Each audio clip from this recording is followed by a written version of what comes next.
bergabung dengan kita di Zoom yang alhamdulillah belum bisa hadir di Masjid An-Nur, walaupun Masjid An-Nur sudah merapatkan soft. Mudah-mudahan nanti bulan depan ataupun bulan lusa bisa hadir di Masjid An-Nur dan bertemu dengan jamaah sekalian yang hadir di Masjid An-Nur tentunya.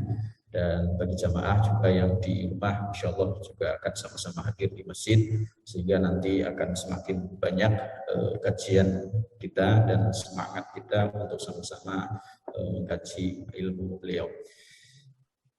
Jamaah sekalian, baik yang berada di rumah dengan melalui Zoom ataupun jamaah masjid yang sudah hadir untuk setia mengikuti kajian walaupun dengan secara online, yang mudah-mudahan kita selalu tetap dalam keadaan sehat walafiat. Amin ya rabbal alamin.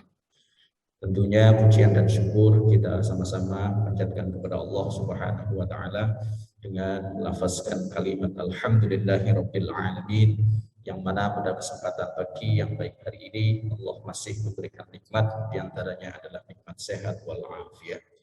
Kedua kalinya sholawat dan salam tidak lupa kita sampaikan kepada Nabi kita Muhammad sallallahu alaihi wasallam. Begitu pula kita sama-sama melafazkan sholawat Allahumma salli ala sayyidina Muhammad wa ala ali Muhammad. Bapak Ibu sekalian, jamaah sholat subuh Masjid An-Nur yang hadir di masjid maupun yang mengikuti kajian secara online, tentunya kita akan sama-sama mengikuti kajian kita kali ini. Tentunya kita persiapkan untuk menulis atau dengan catatan-catatan, dan kemudian kita sama-sama menyimak, dan insya Allah nanti akan disampaikan materi kita tentang tafsir tematik, dan ada bagian sesi sebelum kita tutup nanti ada materi tanya jawab. Mohon Bapak Ibu sekalian bisa mengajukan pertanyaan baik secara langsung maupun secara chat yang mengikuti dengan secara Zoom. Untuk itu mari kita sama-sama buka kajian pada pagi kali ini dengan melafazkan kalimat basmalah. Bismillahirrahmanirrahim. Mari sama-sama kita simak dan dengarkan materi tentang tafsir lanjutan tematik kita yang akan disampaikan oleh Al-Mukarram Kiai Haji Dr. Alinuddin MA. Kepada beliau kami persilahkan. Bismillahirrahmanirrahim. Assalamualaikum warahmatullahi wabarakatuh. Waalaikumsalam warahmatullahi wabarakatuh. Alhamdulillah, wassalatu wassalamu ala rasulillah wa ala alihi wa sahbihi mawalah, la hawla wa la quwata illa billah. Allahumma faqihna fid din wa 'allimna ta'wil, amma ba'd. Bapak Ibu sekalian, rahmatullah. Tema kita pagi ini tadinya kita belum secara ada beberapa opsi, tetapi kemarin Bang Rizal ya mengirim video yang viral di beberapa hari belakangan ini, yaitu pernyataan seorang kiai yang menyatakan bahwa untuk masuk surga itu tidak cukup dengan perkataan la ilaha illallah, begitu ya. Nah, bagaimana yang akan coba kita dalami dari Al-Quranul Karim. Mari kita lihat ya. Jadi ada sementara saudara kita, ada sementara pandangan ulama atau ustadz atau siapapun itu yang memang punya kecenderungan untuk sangat kuat, ya sangat kuat untuk membela keyakinan, namun pada saat yang sama kemudian justru mengorbankan persaudaraan. Pada saat yang lain ada orang yang sangat kuat untuk membangun persatuan persaudaraan, tapi kemudian mengorbankan akidah. Nah, dua ekstrim ini yang saya kira ingin kita coba luruskan gitu ya. Artinya apa? Kita tetap harus memiliki keyakinan tentang kebenaran agama kita, tentang kesempurnaan agama dan akidah kita, namun pada saat yang sama juga tetap bisa membangun persaudaraan. Ini yang sering orang lupakan gitu ya. Mari kita lihat bagaimana cara kita untuk kemudian menjelaskan ini. Kita mulai dari surah nomor 14 ayat yang ke-24 25. Allah berfirman di ayat ini, A'udzubillahi minasyaitonirrajim. Alam tara kaifa daraballahu masalan kalimatan thayyibah ka syajaratin thayyibah asluha sabit wa far'uha fis sama' tu'ti ukulaha kulla hinin bi'idni rabbiha wa yadribullahu al-amsala lin-nasi la'allahum yatadzakkarun. Ibrahim. Bismillahirrahmanirrahim. Dan orang-orang yang beriman mengerjakan kebajikan ke dalam surga, mengalir ke bawahnya sungai-sungai. Mana bulannya? Surah 14 ayat 25 26 Pak. 24 25 Pak Dik. Surahnya 14 surah Ibrahim. 425. Bismillahirrahmanirrahim. Tidaklah kamu perhatikan bagaimana Allah telah membuat perumpamaan kalimat yang baik. Seperti pohon yang baik, akarnya kuat dan cabangnya menjulang ke langit.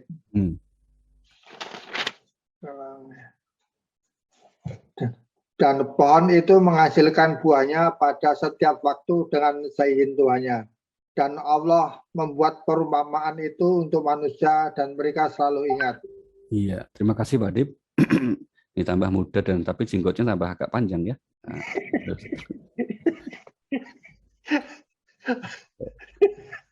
menarik sekali ya. Baik. Dan ketika Allah membuat perumpamaan dari kalimat yang baik, kalimat thayyibah itu la ilaha illallah. Semua sepakat dalam semua catatan Al-Quran terjemahan sekalipun itu diberikan catatan notasi bahwa yang disebut kalimat thayyibah itu adalah la ilaha illallah. Ya. Nah, itu diumpamakan seperti sebuah pohon. Pohon itu yang baik, akarnya kuat. Itu menunjukkan keyakinannya yang kokoh. Keimanannya, akidahnya. Kalau Al-Quran menggunakan istilah iman, tidak istilah akidah. Karena istilah akidah itu baru belakangan.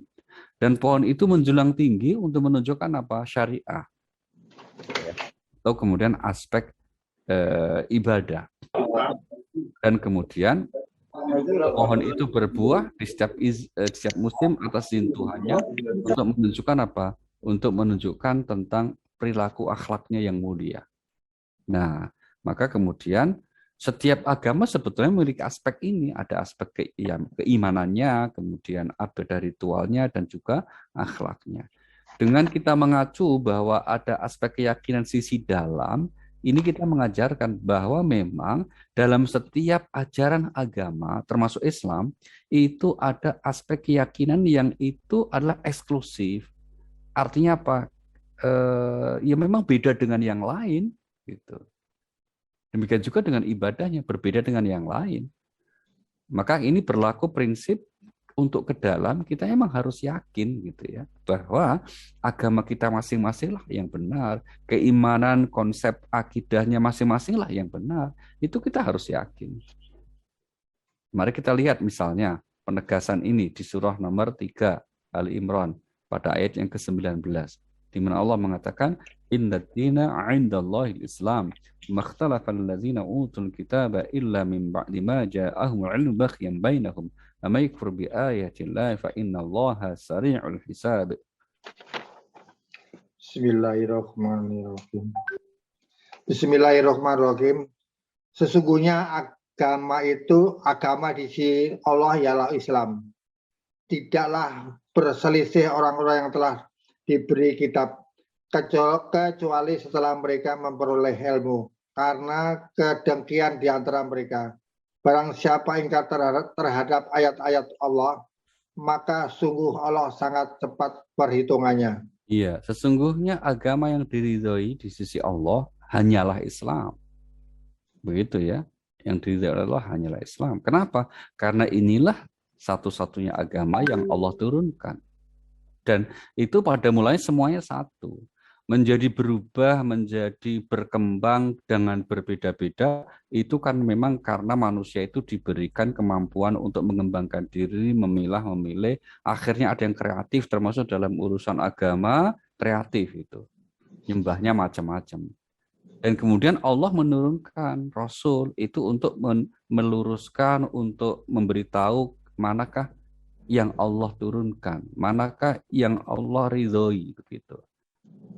Mari kita lihat ya, narasi ini kita lihat di surah nomor 2, surah Al-Baqarah ayat 213.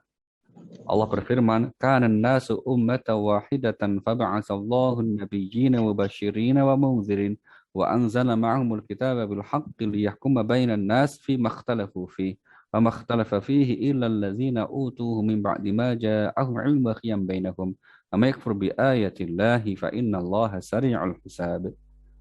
Bismillahirrahmanirrahim. Manusia itu dahulunya satu. Allah lalu mengutus para nabi untuk menyampaikan kabar gembira dan peringatan, dan diturunkannya bersama mereka kitab yang mengandung kebenaran untuk memberi keputusan di antara manusia tentang perkara yang mereka perselisihkan. Dan yang berselisih hanyalah orang-orang yang telah diberi kitab.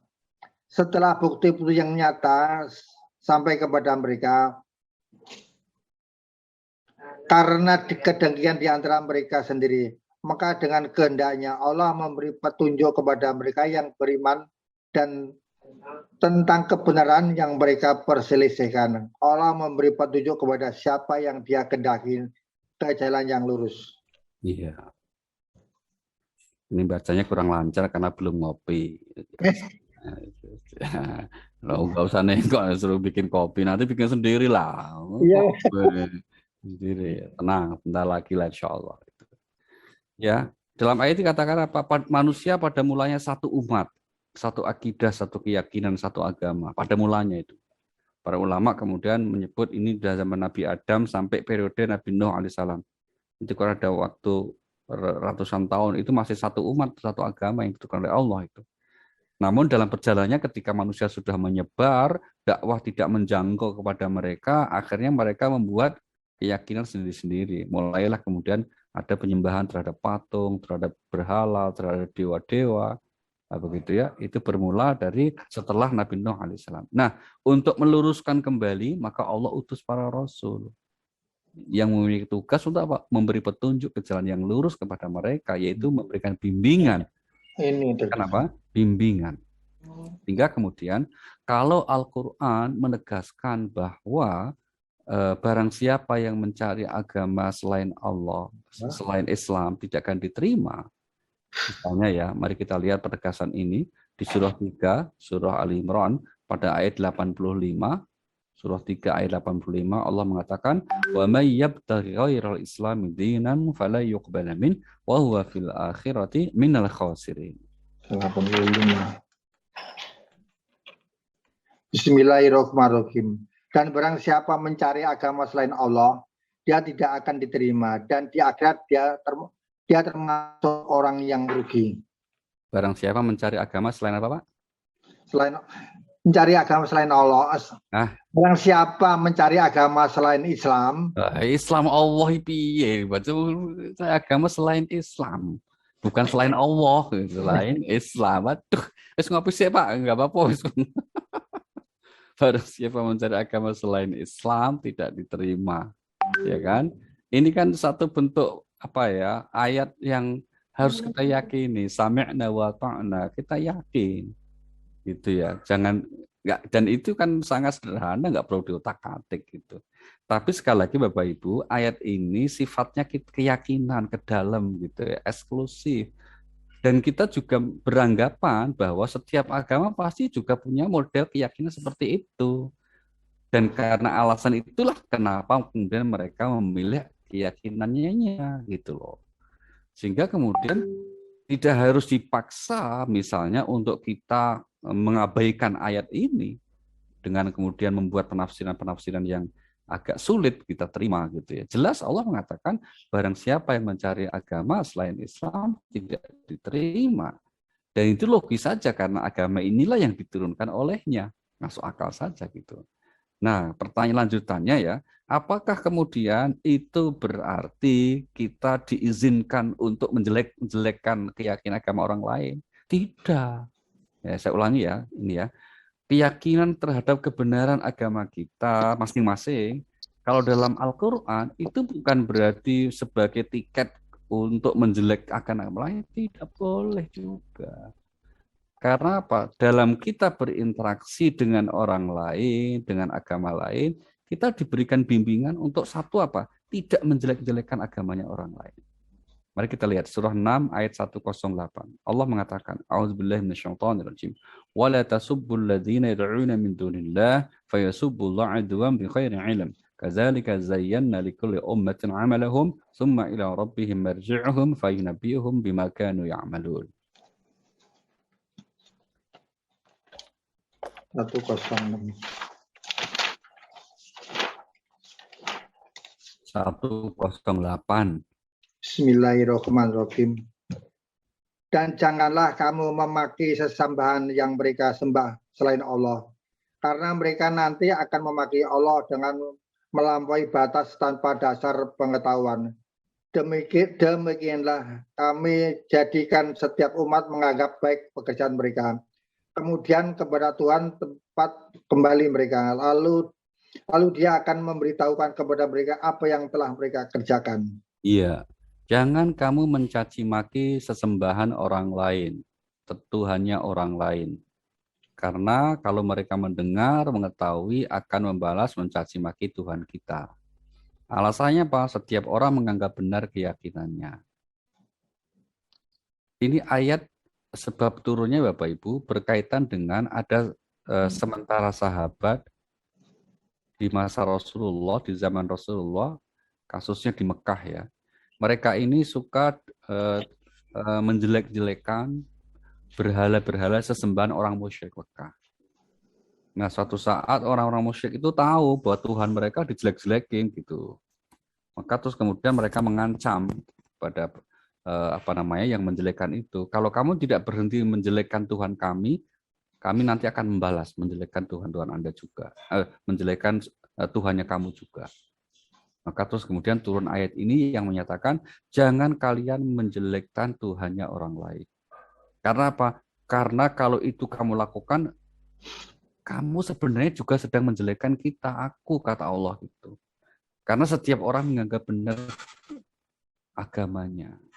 Nah, maka di sini berlaku sebuah prinsip dalam konteks kita beragama, Bapak Ibu. Prinsip kita meyakini keyakinan kita masing-masing dan pada saat sama menghormati keyakinan orang lain. Gitu. Jadi ke dalam kita tetap yakin akan eksklusivitas, akan kebenaran agama kita, namun pada saat yang sama kita tidak boleh menjelekkan Tuhannya orang lain. Kenapa? Karena orang lain itu nanti yang ngurus tentang nilai kebenarannya adalah Allah Subhanahu wa taala. Nah, pertanyaannya, kenapa kok Allah nggak boleh toh? Kok melarang kita untuk menjelek-jelekan Tuhannya orang lain? Jawabannya apa? Karena supaya terjadi kehidupan yang harmoni di antara kita, tidak saling berantem, tidak saling bermusuhan begitu, meskipun berbeda. Mari kita lihat surah nomor 42 ayat 15. Ya, Allah mengatakan di ayat ini, "Falidzalika fad'u wastaqim kama umirta wa la tattabi' ahwa'ahum wa qul amantu bima anzalallahu min kitab wa umirtu li'a'dila bainakum Allahu rabbuna wa rabbukum lana a'maluna wa lakum a'malukum la hujjata bainana wa bainakum Allah yajma'u bainana wa ilaihil masir." Bismillahirrahmanirrahim.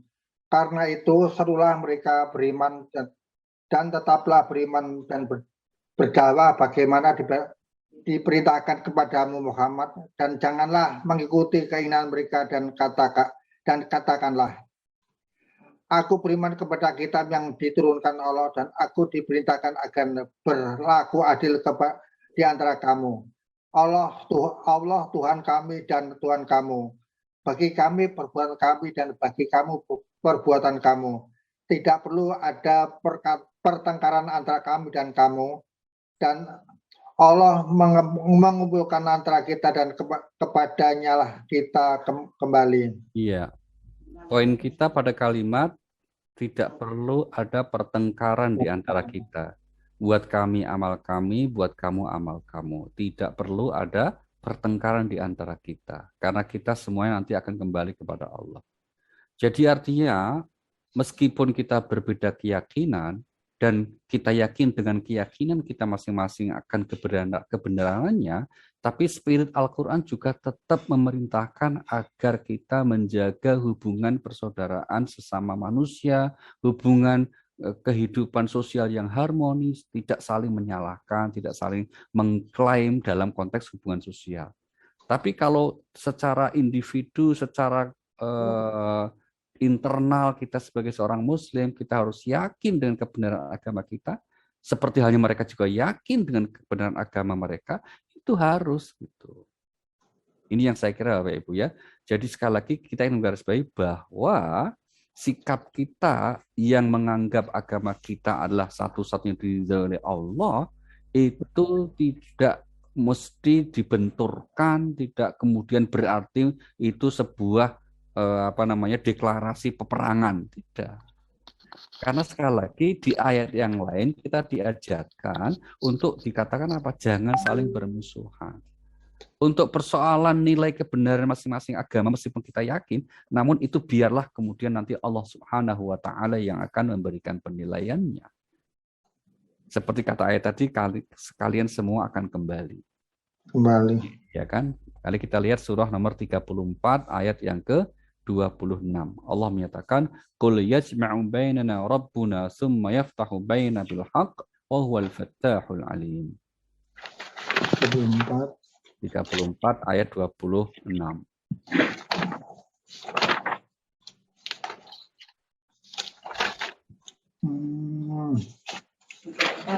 Iya, lepas itu. Bismillahirrahmanirrahim. Katakanlah, Tuhan kita mengumpulkan kita semua. Kemudian dia memberi keputusan antara kita dengan benar.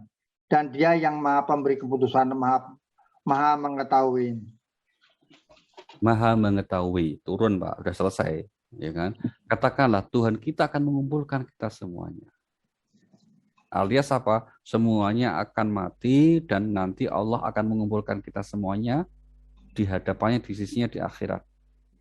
Maka di sanalah Allah akan memberi keputusan atas apa yang kita yakini, apa perbuatan amal yang kita lakukan selama di dunia, itu Allah yang kemudian akan memutuskan. Nah, terus bagaimana dong kita di dunia? Di dunia ini, ya kita sebagai seorang mukmin tetap kemudian semampu kita untuk menyampaikan pesan-pesan Allah yang diturunkan melalui Rasul-Nya. Tapi dengan cara yang baik, dengan cara yang betul-betul mengikuti Rasulullah SAW dalam menyampaikan pesan dakwahnya itu. Nah, selebihnya apa? Selebihnya kita dalam kehidupan sosial, dalam bidang kemanusiaan, itu apa kata Al-Quran? Fastabiqul khairat. Kita berlomba untuk saling berbuat kebaikan. Nah, tentang nilai kebaikan yang kita kerjakan atas nama keyakinan kita masing-masing, itu gimana di akhirat nanti? Biarlah itu menjadi domainnya Allah Subhanahu wa taala untuk memberikan penilaiannya.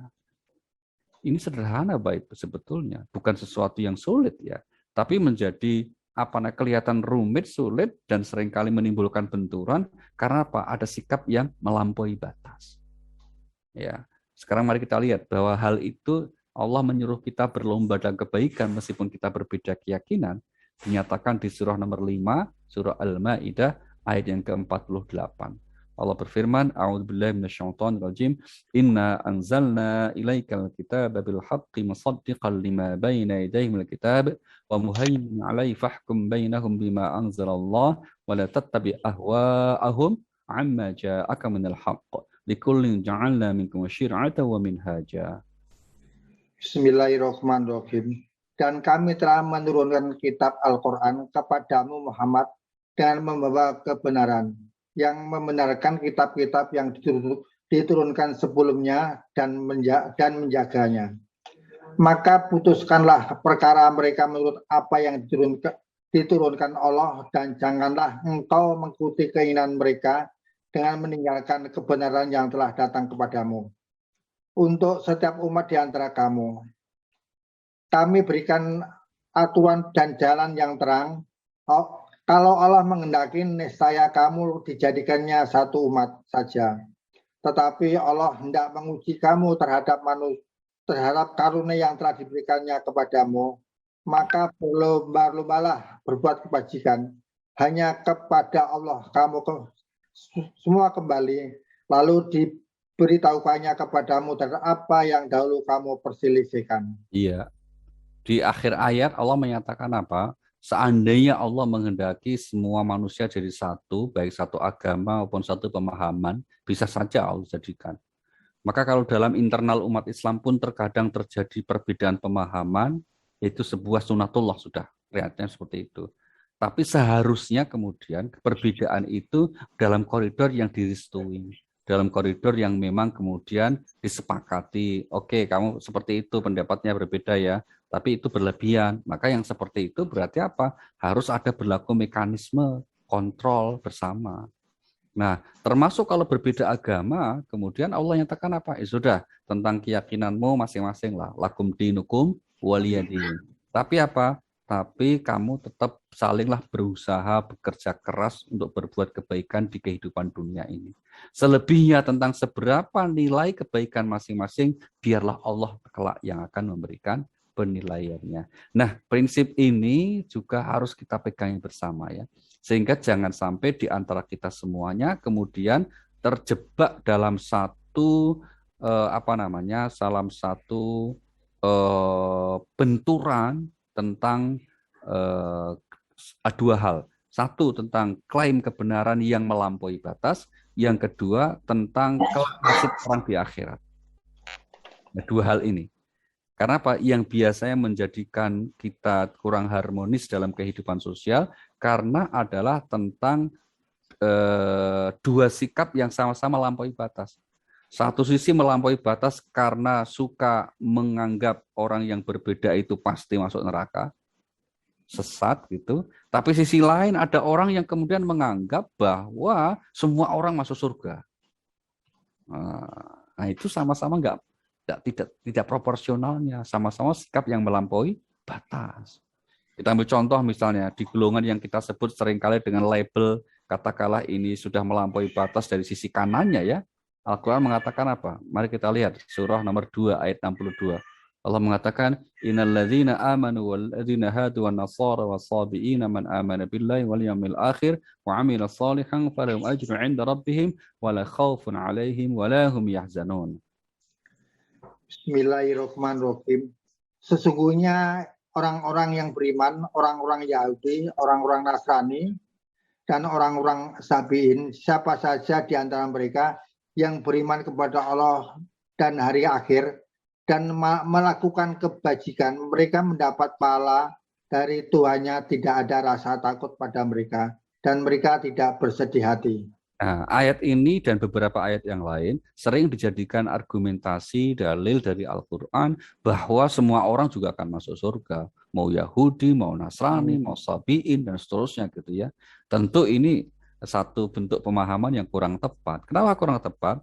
Karena syarat untuk kemudian mereka mendapat ridha Allah atau pahala di surga, ya di akhirat nanti, kan dikatakan kalau mereka beriman kepada Allah dan hari akhir. Nah pertanyaannya, apakah iman menurut versi mereka masing-masing itu yang Yahudi Nasrani atau iman yang diajarkan oleh Al-Quran yang dibawa oleh Rasulullah Muhammad Sallallahu Alaihi Wasallam? Jawaban Al-Quran apa? Kita lihat surah nomor 2 ayat 137. Fa in amanu bimithli ma amantum bihi faqad ihtadaw wa in tawallaw fa innahum fi shiqaq fasayfikahumullah wa huwas samiul alim. Bismillahirrahmanirrahim. Maka jika mereka telah beriman sebagaimana yang kamu imani, sungguh mereka telah mendapat petunjuk. Tetapi jika mereka berpaling, sesungguhnya mereka berada dalam permusuhan denganmu, maka Allah mencukupkan engkau Muhammad terhadap mereka dengan pertolonganmu. Iya. Dan dia maha mendengar, maha mengetahui. Perhatikan awal ayat. Fa in amanu bimithli ma amantum bihi faqad ihtadaw. Jika mereka beriman seperti keimananmu, wahai Nabi Muhammad, jadi bukan iman versi masing-masing ya, tapi keimanan seperti keimanan yang engkau ajarkan, yang engkau sampaikan, maka berarti mereka termasuk orang yang telah mendapat hidayah. Itu. Jadi ketika Al-Quran di ayat sebelumnya mengatakan bahwa persyaratan itu adalah amanu billahi wal yaumil akhir itu bukan keimanan dalam versinya masing-masing. Nah, disinilah pentingnya Bapak Ibu, ketika kita memahami Al-Quran, itu tidak boleh hanya sepotong-sepotong, satu ayat, dua ayat, terus disimpulkan itu maksudnya. Gitu. Apalagi kalau kemudian pemahamannya menyelisihi spirit dari Al-Quran itu sendiri. Hal yang seperti itu sebetulnya di Al-Quran itu kita temukan mengkritik yang melakukan siapa? Orang Yahudi gitu loh. Ahli kitab Yahudi itu hobinya itu afatu minu nabi ba'dil kitab wa takfur nabi ba'. Mereka beriman kepada satu ayat dan mengingkari ayat yang lain. Kita tidak boleh. Kita harus sedapat mungkin memahami petunjuk Al-Quran itu secara komprehensif, melihat satu tema itu dengan keseluruhan ayatnya, supaya apa? Tidak menimbulkan salah persepsi yang akhirnya apa? Melampaui batas. Nah, disinilah pentingnya kita sekali lagi untuk terus tholabul ilmi, untuk terus belajar, dan punya kerendah hatian. Ya, punya sikap rendah hati untuk kemudian apa? Untuk kemudian ya selalu mau melihat apakah argumentasi ini kira-kira sudah sesuai enggak dengan pandangan para ulama yang mayoritas dan seterusnya. Enggak asal beda. Ini kadang-kala memang ada, apalagi di zaman milenial ini banyak orang yang asal beda. Mungkin tujuannya supaya masyhur, supaya terkenal, supaya banyak subscribernya, supaya banyak view-nya, dan seterusnya begitu. Nah ini yang saya kira menjadi tantangan kita di era sekarang ya, dalam konteks kita berdakwah. Nah dalam ayat yang lain juga kita temukan bahwa spirit kita untuk terus berjuang, berusaha membangun sebuah kehidupan yang baik, namun pada saat yang sama, tanpa mengorbankan keyakinan akidah kita. Ini kita lihat di surah nomor 60 ayat yang ke-8. Di mana Allah berfirman, A'udzubillahi minasyaitonirrajim, la yanhaakumullahu 'anil ladzina lam yuqatilukum fid-din wa lam yukhrijukum an tabarruhum wa tuqsitu ilaihim. Innallaha yuhibbul muqsitin. 68. Iya.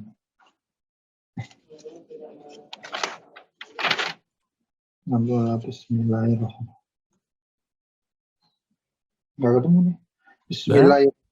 Bismillahirrahmanirrahim. Allah tidak melarang kamu berbuat baik dan berlaku adil terhadap orang-orang yang tidak memerangimu dan urusan agama dan tidak mengusir kamu dari kampung halamanmu.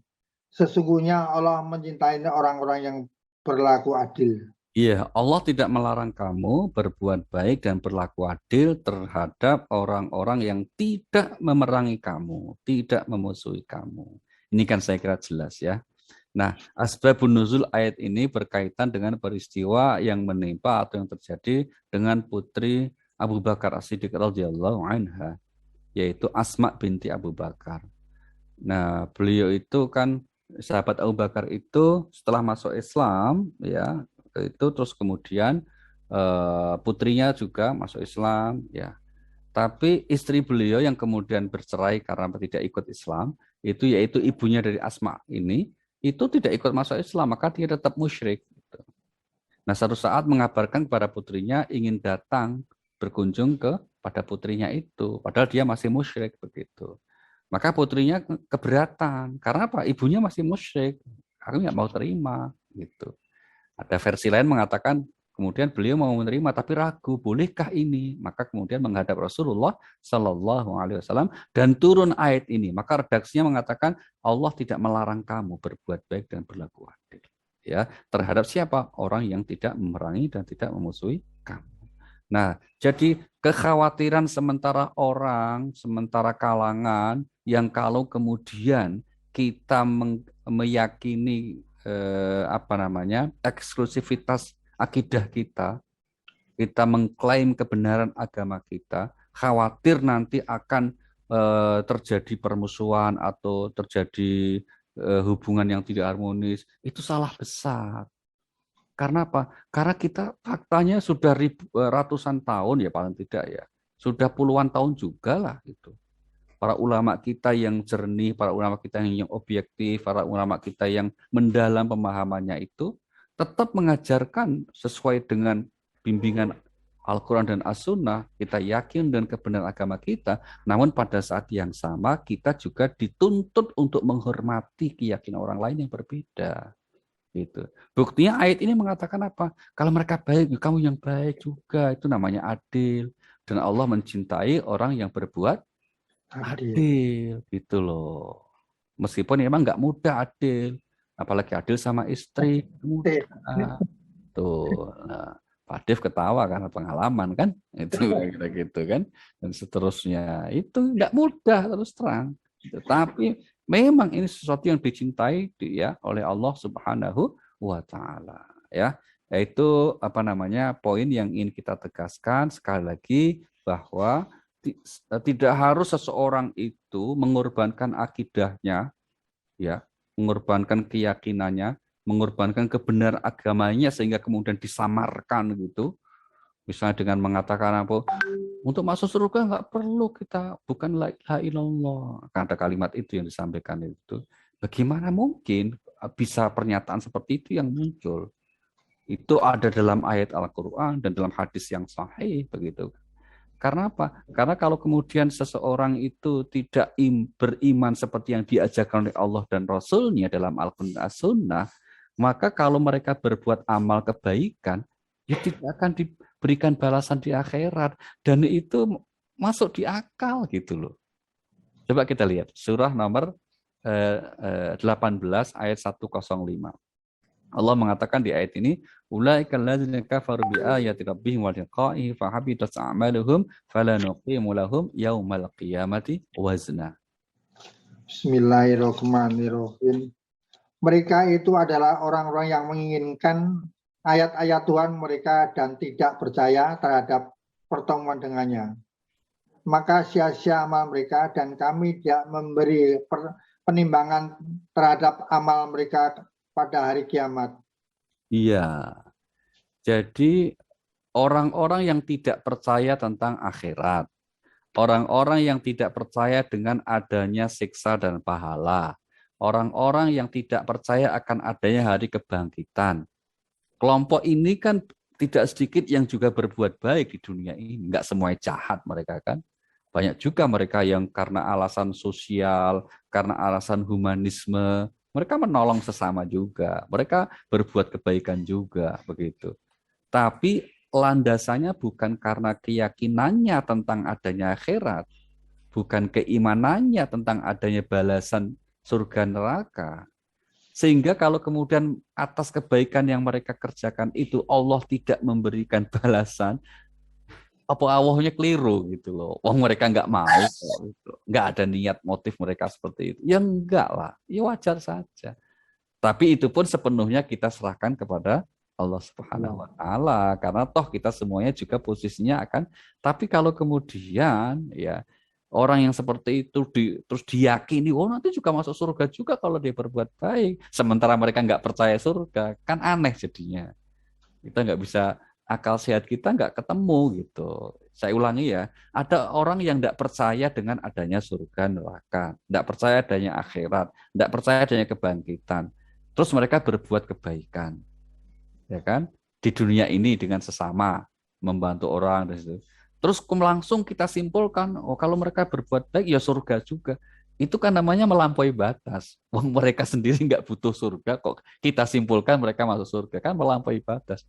Ini sama dengan melampaui batasnya kalau ada orang yang misalnya karena kesalahan akidahnya, kesalahan keimanannya, berbeda imannya, padahal mereka berbuat baik, kita pastikan masuk neraka, ya salah juga. Nah, disinilah pentingnya kita itu berpikir jernih ya, dengan kerendahan hatian. Untuk apa? Untuk kemudian sebetulnya sederhana. Karena apa? Kehadiran Al-Quran ini pada akhirnya ditujukan sebagai petunjuk dari Allah untuk membimbing meraih kebahagiaan hidup di dunia dan akhirat. Kan begitu. Sehingga kemudian atas perbedaan ini, oke lah kita serahkan itu kepada Allah.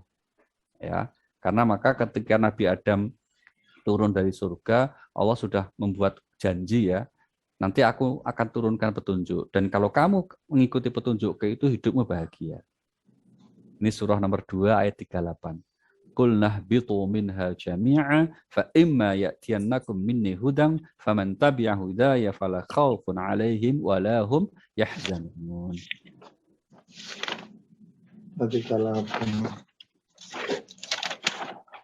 Bismillah.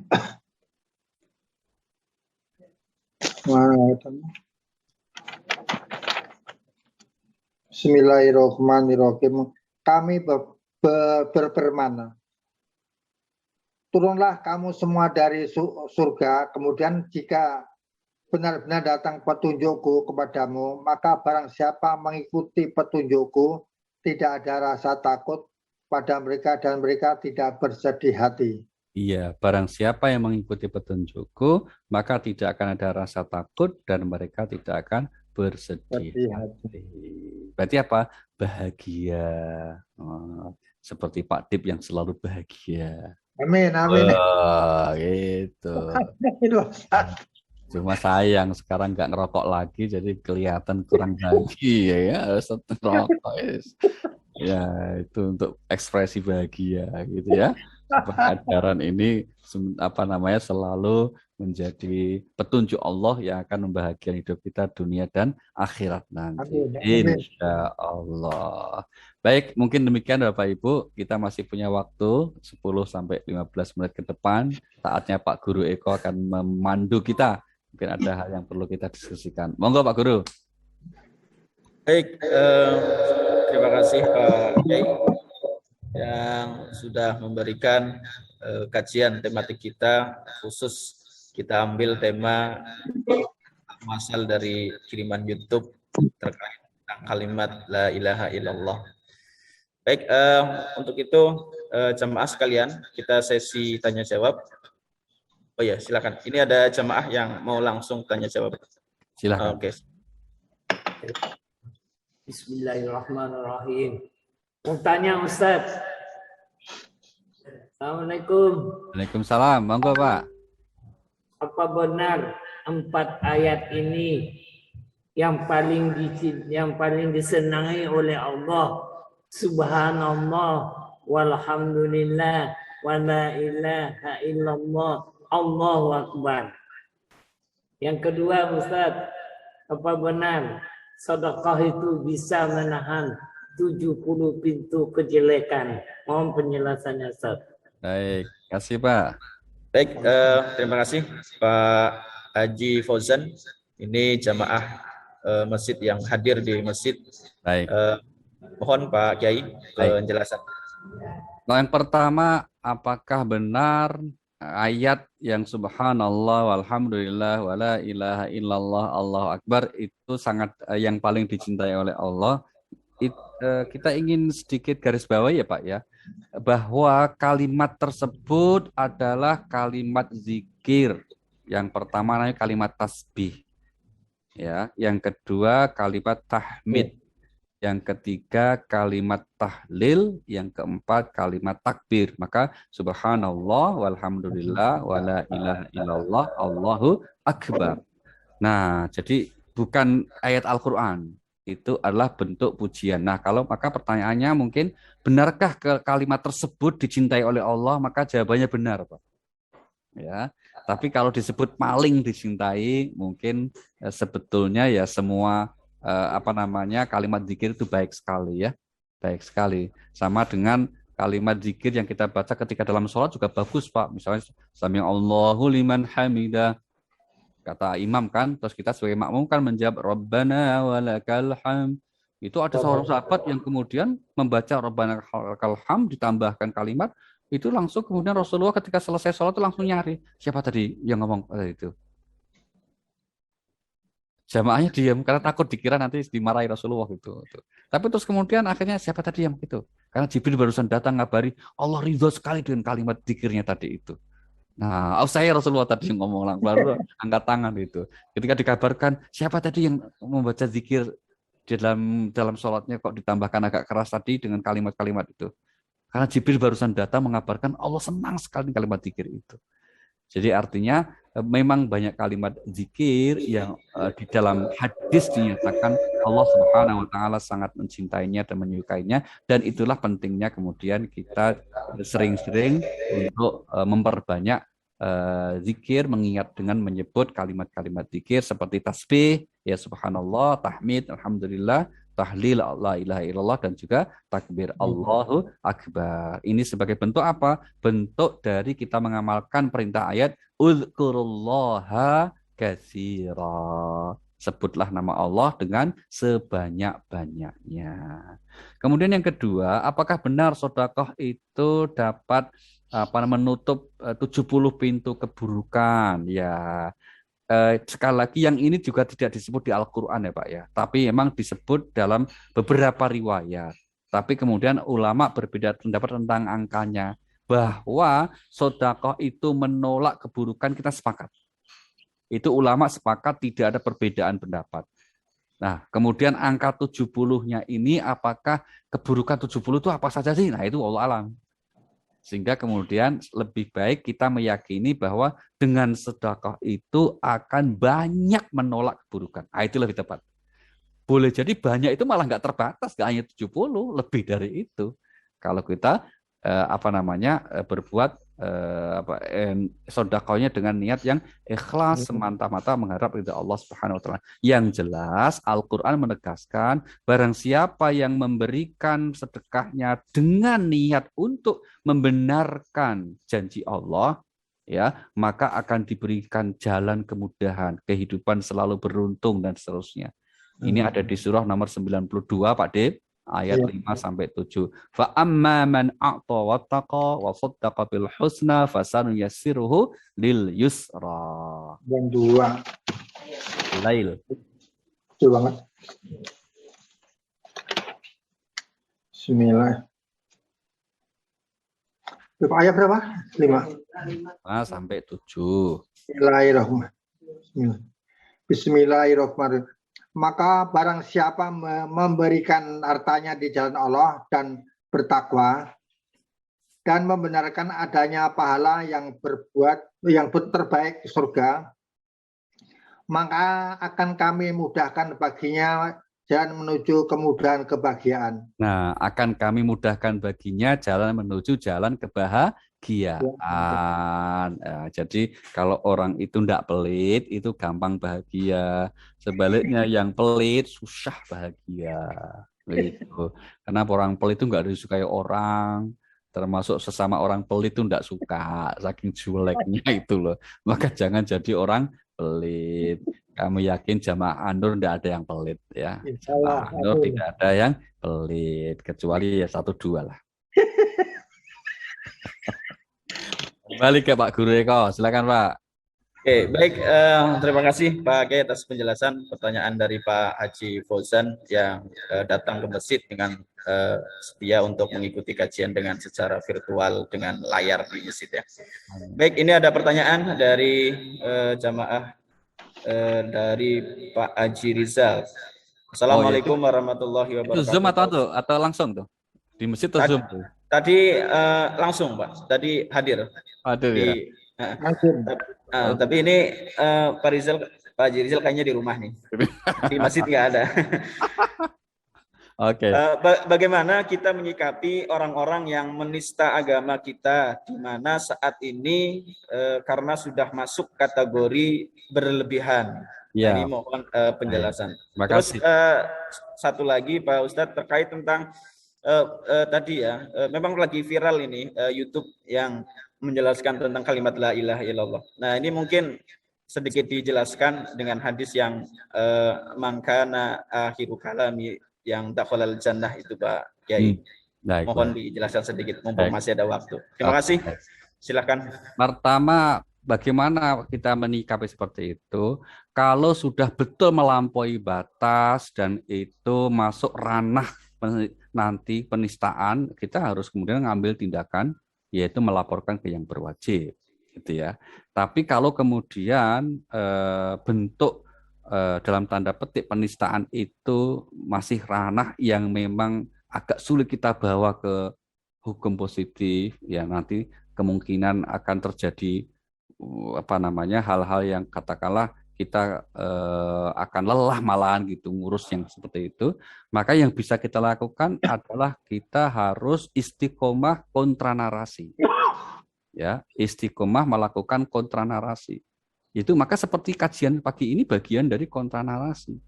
Maka ini kan, dan kami konsisten untuk ini gitu ya, untuk kemudian memberi ruang menjelaskan kira-kira begitu, bahwa seperti itu tidak pada tempatnya atau sudah berlebihan.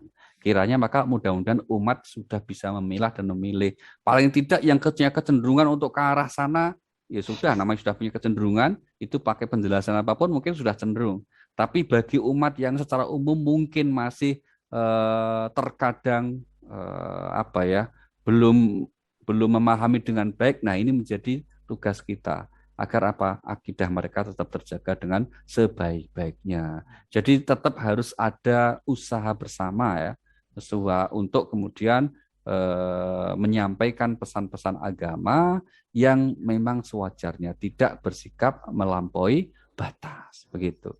Kemudian yang kedua, betul ya Pak Guru Eka, bahwa kita meyakini kalau kemudian ada yang mengatakan, kok gampang sekali masa masuk surga kemudian hanya mengucapkan la ilaha illallah. Akhirul kalamnya itu. Ini orang tidak memahami psikologi umat gitu. Tidak psikologi kemanusiaan. Karena apa? Orang yang menjelang ajalnya itu kan bukan kesadaran akalnya yang akan diucapkan. Saya ulangi ya. Orang yang kemudian menjelang ajal, yang akan diucapkan itu bukan kesadaran akalnya. Ini sama dengan kalau kita memahami hadis tentang adanya pertanyaan kubur. Kan orang sering mengatakan, oh pertanyaan kubur, man robuka, siapa Tuhan? Oh gampang, Allah, nggak usah nyontek juga bisa. Dikira ini apalan gitu kan. Mereka menganggap bahwa nanti yang jawab itu adalah pikiran kita. Padahal ketika orang meninggal, pikirannya kan sudah dibawa di kuburan, mati sudah. Yang ada apa? Rohani, kesadaran hati kita. Maka yang jawab di pertanyaan kubur itu apa? Ya kesadaran hati kita yang kita tuhankan tuh siapa? Meskipun dia Muslim dan tahu bahwa Tuhannya Allah, tapi kalau yang dipentingkan dalam hidup ini duit, nanti ditanya oleh malaikat, man robuka, duit. Itu jawabannya. Itu kan. Karena apa? Yang Tuhan itu dalam arti bukan sekedar nama, tapi yang kita yakini, yang kita imani, yang kepadanya lah kita kemudian bersedia untuk taat patuh gitu. Lah ini ada orang yang ditaati, dipatuhi, dipentingkan kok duit gitu kan. Meskipun dia ngaku bahwa Tuhannya Allah, nanti kalau pertanyaan kubur yang dijawab ya man robuka. Kan pertanyaannya kan sebetulnya siapa yang kamu tuhankan gitu. Bukan Tuhanmu siapa, yang kamu tuhankan itu siapa. Maka orang tidak bisa kemudian membuat semacam rekayasa gitu ya itu. Siapa ya Tuhannya? Otomatis. Ayatnya kan jelas, al-yauma nakhtimu ala afwahihim wa tukallimuna aydihim wa tashhadu arjuluhum bima kanu yaksibun. Saat itu mulut terkunci, berarti apa, kesadaran pikiran itu sudah enggak ada. Yang ada apa, masing-masing anggota badan akan berbicara. Ya ini yang dimaksudnya apa? Hati nurani mereka yang akhirnya bicara.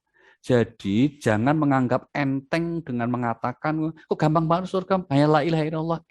Ngucapin la ilaha illallah untuk orang yang mau meninggal itu bukan perkara mudah gitu loh. Karena itu adalah urusan dengan apa yang dia tuhankan selama hidupnya. Sehingga ini diingkari ya, tidak disetujui, terus diperkosa dengan mengatakan bukan itu tapi persatuan. Loh kita itu ya tetap yakin la ilaha illallah itu kunci surga, tapi juga tetap kita bersatu kok gitu loh. Kita tetap berusaha untuk membangun persatuan.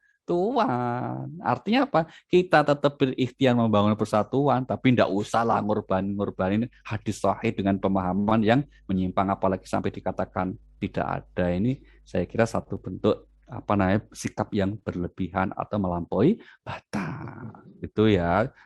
Meskipun ini mungkin temannya Pak Dip ya harus disampaikan tujuan itu, jangan karena teman terus kemudian enggak, itu enggak boleh dikritik, enggak boleh juga. Namanya adu wacana ini harus kita terbuka. Kalau itu melampaui batas ya kita katakan melampaui batas.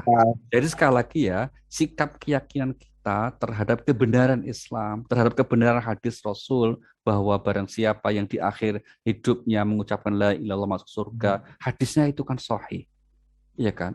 Dan tidak perlu ada ruang tafsir yang macam-macam, apalagi sampai diingkari itu. Oh nggak bener hadis itu, terus diganti dengan pemikirannya sendiri. Yang bener ini kan gimana, malah nggak ada dalilnya. Coba, saya juga sedang nyari itu dalilnya mana sih bahwa masuk surga itu adalah orang-orang yang bersatu. Nggak ketemu itu ayatnya. Sekali lagi, bahwa kita tetap yakin akidah, tapi pada saat yang sama, kita juga memang tidak suka juga bermusuhan, kan? Kita sukanya kan suka akur-akur juga, suka membangun persaudaraan juga, gitu. Tapi kita tetap yakin dengan ajaran agama kita pada satu sisi. Kan sampai juga berantem itu kan. Betul nggak Pak Dip? Betul, betul. Apalah, makanya. Jangan kan berantem sama orang lain, sama tetangga, sama lain, orang satu bangsa. Wong sama istri capek, nggak enak. Minum kopi aja nggak enak, capek. gitu kan. Maka pokoknya dengan siapa aja berantem itu tetap nggak enak. Maka Islam itu ngajari kita supaya itulah wa ma arsalnaka illa rahmatan lil alamin. Nah, terima kasih Pak Gureko, karena Pak Dip sudah minum kopi, berarti sudah selesai ini. Ukurannya itu aja. Terima kasih Pak Rizal. Gitu. Oke. Baik. Terima kasih Pak Kiai sudah memberikan jawaban terkait dari pertanyaan jamaah, baik yang langsung tadi oleh Pak Haji Fauzan yang hadir di masjid, dan ada chat juga dari Pak Haji Rizal, serta pertanyaan terakhir. Nah, ini membuat saya punya jawaban. Biasanya nanti setelah ini jamaah masih ada pertanyaan saya yang ditanya gitu kan, tapi alhamdulillah saya sudah punya jawaban langsung dari Pak Kiai menjadi rujukan. Baik, untuk menutup terakhir mungkin Pak Kiai ditutup kalimat akhir untuk kajian kita kali ini. Baik, kalimat akhirnya yang penting ini Pak Gureko ya, penting sekali itu. Bahwa sekali lagi mari kita tetap istiqomah dengan akidah keyakinan kita dan keimanan kita. Kita berusaha untuk sekali lagi istiqomah dengan itu, namun pada saat yang sama kita juga tetap istiqomah untuk menjalin hubungan persaudaraan dengan sama kita secara baik, hidup yang harmoni, sehingga kemudian sekali lagi tujuan Allah menurunkan agama ini sebagai petunjuk untuk kebahagiaan hidup dunia akhirat akan tercapai insya Allah. Amin. Mohon maaf. Wassalamualaikum warahmatullahi wabarakatuh. Waalaikumsalam warahmatullahi wabarakatuh. Baik, terima kasih sekali lagi saya ucapkan kepada Al-Mukarram Kiai Haji Dr. Ali Nurdin, dan juga terima kasih jamaah sekalian yang sudah hadir di masjid. Ada Dr. Eni dan Ibu Hajah Stomo dan Ibu. Terima kasih sudah hadir di masjid mengikuti dengan menggunakan layar. Tapi alhamdulillah jamaah sudah setia, sama-sama ada Pak Sodikin dan yang lain tidak bisa sebutkan satu persatu. Dan untuk yang di rumah secara online juga saya ucapkan lagi terima kasih yang sudah bergabung. Mari kita tutup sama-sama kajian kali ini dengan bacaan hamdalah. Alhamdulillahirabbil alamin. Saya akhiri, wabillahi taufik wal hidayah. Wassalamualaikum warahmatullahi wabarakatuh. Waalaikumsalam warahmatullahi wabarakatuh.